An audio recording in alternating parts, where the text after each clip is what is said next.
Hello and welcome to Pathways. I am your host, Amber Stitt. And today we welcome Venchele Saint Dic to the show today. Welcome, Venchele. Hi, Amber. Thank you for having me. You have a beautiful website and a beautiful coaching process. You have pathwaycoachwriting.com, correct? That's your website? That's my website. And how did you get into writing? Did you always love to write? So yes, I've always loved to write. As I was sharing with you earlier, my passion for writing sort of started during my college years. And again, before I was just journaling, but then I finally realized that I could use it. I could monetize this gift. I could turn it into something that's going to be useful, not just for me, but for my, future clients. And so that's how Pathway Coach Writing was born. And again, I'm continuing to always evaluate, the relevance of Pathway Coach Writing in this industry now with ChatGPT. And then also trying to figure out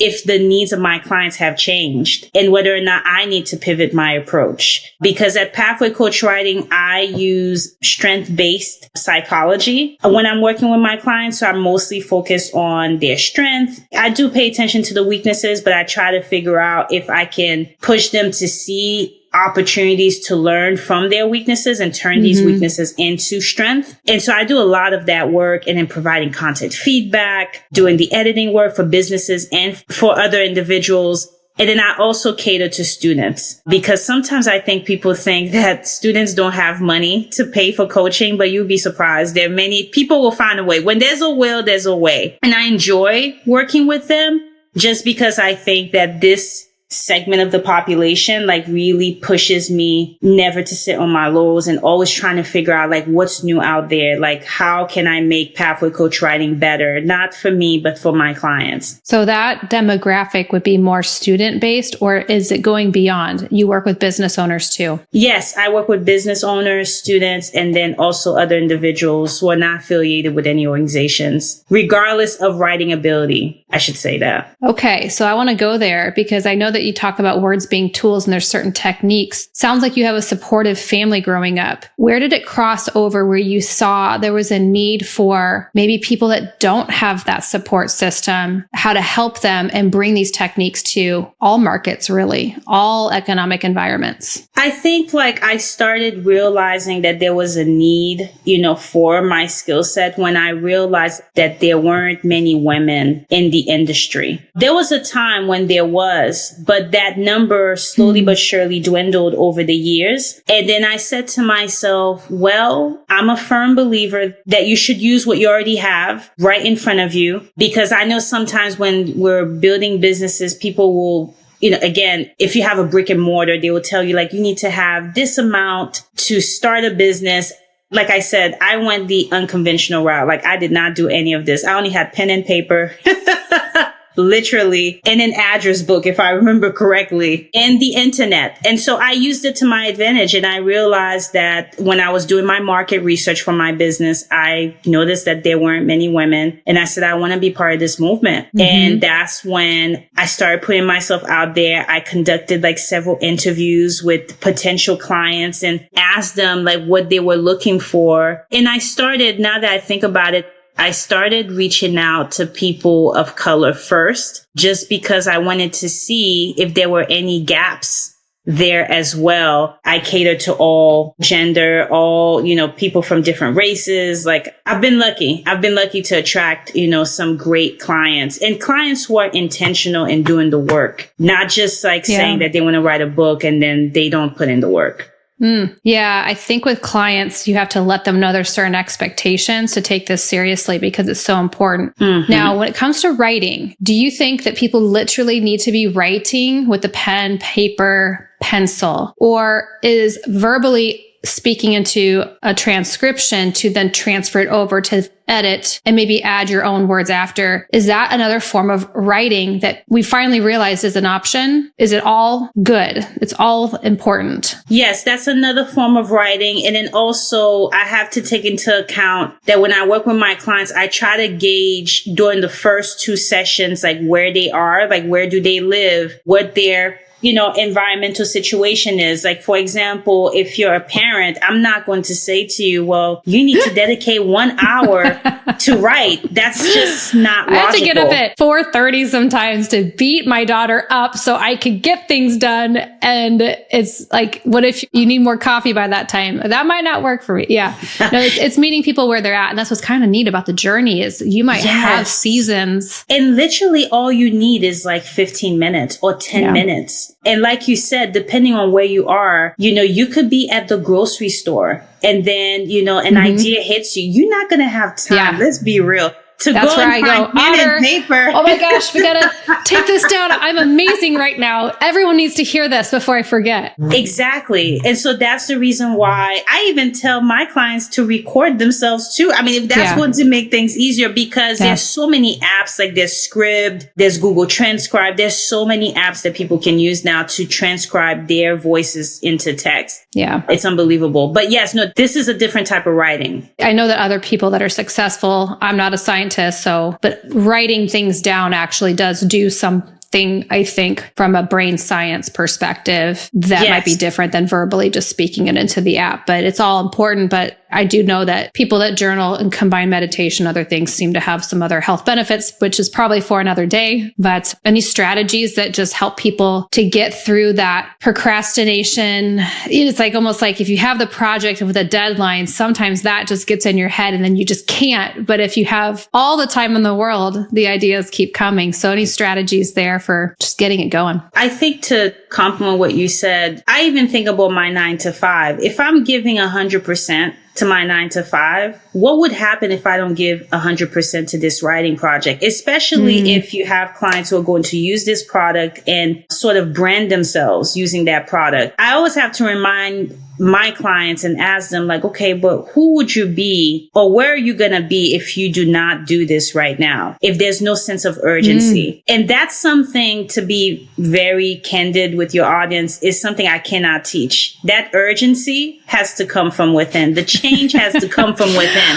I've never had problems with my clients taking initiative to protect their families. Life or death, that doesn't even scare them. So try to scare them into writing.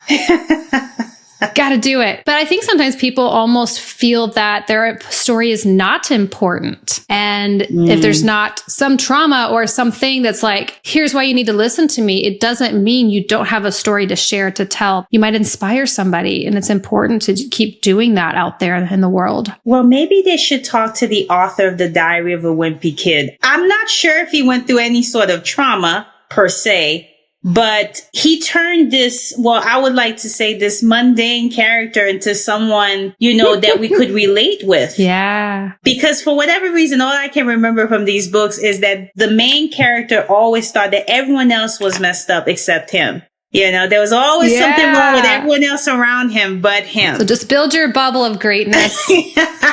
When people say to me, I don't have a story to tell, I don't believe it. Yeah. I think that it's just a question of taking the time to look back over your life. And also when we talk about writing books, maybe the book may not even be about you. It may be about an experience that you've had and you want to impart some knowledge and some wisdom through that experience. That's a story right there. Does it need to be 490 pages long? No. As a matter of fact, like there was one project that I worked on and I kid you not, it was 800 pages. And I literally looked at my client and I said, no, you do understand that even with Harry Potter, there was a limit. There was a page limit there. And I even suggested, why not break this project into 2 separate projects? You have a sequel. So it's kind of like, let's get to the year of yes.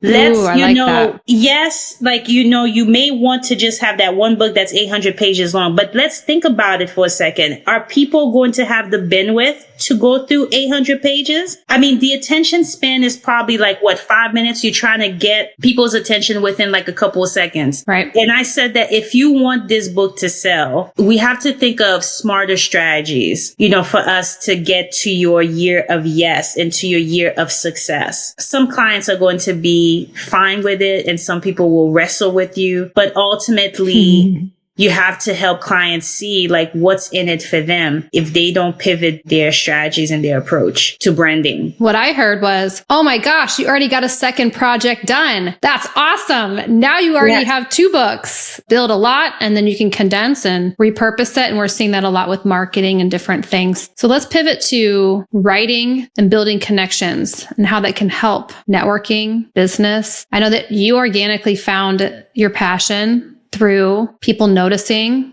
your strengths. And sometimes we might downplay it. It's just, I'm okay. I'm all right over here with this or that. Those people that are telling you things, that could be your next business line. So pay attention to people that are making comments. Don't downplay it. And I know that that's really where it started with you. So how are you seeing this really start taking shape out there in a social media friendly community networking world that we are in? I think that right now, I have had to just revisit, not just my website, but revisit like the initial business plan that I had created, maybe after I started the business. And I think that maybe in the beginning, I had a myopic view of what I wanted my audience to be. Yeah. And one of the biggest lessons I've learned is to allow the evidence to lead you to a conclusion. And I think the evidence showed, actually just working with my clients and talking to them all the time, showed to me that maybe I wasn't broadening my audience because I was just focused on just attracting writers and coaches. But there's also a niche for executive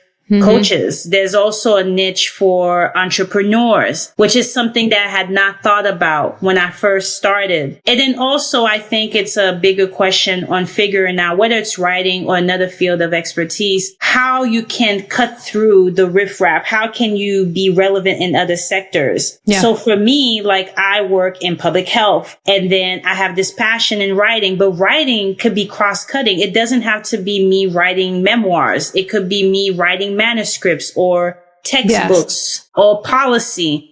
And so I think for me, the biggest advice I could give to people is try to figure out how your passion project or your skills can be used in other sectors. Yeah, I feel like I'm hearing a common denominator with you of really being open-minded. I think you have been. We talk about a framework, which I didn't really talk about with you today. We call it Pathways of Peak Performance. So then when I see you with Pathway, I'm like, yep, we're doing this. Everyone has their own path. But building that multifaceted opportunity where you can repurpose. A female could talk to another female, but also a sister, we can build this list of, I understand what it's like to be a spouse, a sister, a daughter, a mother, a business owner, person dealing with fertility, all the things. Okay, well, there's a way to link and be able to assist in an area that I understand. And anyone can try to figure out what their list might be for them. But even when we're crafting the list, we have to also let go of that expectation that's going to resonate with everyone.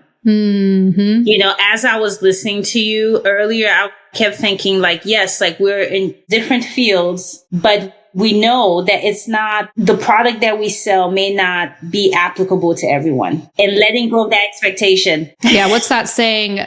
Jack of all trades is a master of none. None. I remember going to a marketing seminar this year, and it's basically an exercise technically. Make that list, kind of hone in, but do the work to figure that out. There's a way to do it to then figure out who can you speak to and relate to, because you could be helping that person. Yes. And that's where Facebook groups really play a role, because that's one way that I've been able to not only figure out, what worked for me and what worked for others, but it also allowed me to build a community. And that's, I hate to put it this way, but it's sort of an underrated strategy. But I think looking for niche Facebook groups is definitely a great strategy to use. And then also doing this, podcasting as well. Yeah. There's so many people to meet. And you just changed my perspective on writing too, because it doesn't always have to be about you. It could be about a story you need to share about someone, someplace, some other thing. It could be a poem about an apple. Let's just be real. Yeah. I think it will resonate with someone out there. Yep. So before we let you go today, tell us maybe your top couple books that are just, are they ones you would reread over and over, or you just, there's this one I love? Okay. Well, I'm even looking at like my set of books here. There is one book that I would recommend. It would be Daring Greatly by Dr. Brene Brown. Yes, I have. Yeah, I'm like, the cover is in my head. It's like a turquoise font, also, black and white. I have this book that I'm reading right now. It's called Words That Work. It's not what you say, it's what people hear, by Dr. Frank Luntz. There's another book that I was reading. I think it's by Jennifer Zhu. I think it's called The Manager's Guide, or The Making of a Manager, because I am really big on reading leadership books. But again, take that with a grain of salt, because you can read 1,000 books on leadership, but if you're not given an opportunity to lead, you're not going to know what you're really made of. You know, when we talk about leadership, it is going to vary depending on where you work, in the environment that you work, and the people that you're leading to. That's one thing I've learned. You know, you don't manage people, we lead people, and we manage things. If you so don't that's get, a big one. If you don't get the opportunity, I think that's why you hang out in communities that see your value, because they tend to be the ones that'll push you into, maybe it's leading just on a podcast, or maybe it's on stage, maybe it's in a nonprofit space, whatever it is. Get around people that see the potential, want to grow with you, and have that mentor-menteeship. I've seen that even happen for myself. Yes. And then let's not forget, I mean, I saved the best for last, The Alchemist. The Alchemist by Paulo Coelho. I mean, it really helps you, specifically daring to dream. And I think like that's, even as I'm reflecting on our conversation today, the work that we do requires us to have courage to step outside of our comfort zone and to be open-minded, you know, to different perspectives. And then being willing to say, you know what, I don't have it all together. I don't know everything, but I'm willing to try. I'm willing to, you know, go in a different route. You know, that's going to be beneficial to me and to others. I've been hearing this theme like throughout our conversation today, and that's beautiful to see the linkage. We will let the audience know where to find you. We'll link up your information. And if you just Google your beautiful name, they'll find you. Thank you. I had so much fun hanging out with you today. I think there's going to be more in store. So thanks so much for spending time with us. Thank you so much, Amber. It was fun. All right. We're going to do great. We're going to say yes. We are. Yes. Okay. Thank you. Thank you. Thank you for joining us on this episode of Pathways. For more information about the podcast, books, articles, the blog, and so much more, please visit my website at amberstitt.com. And remember, let's take action today. Thank you for listening.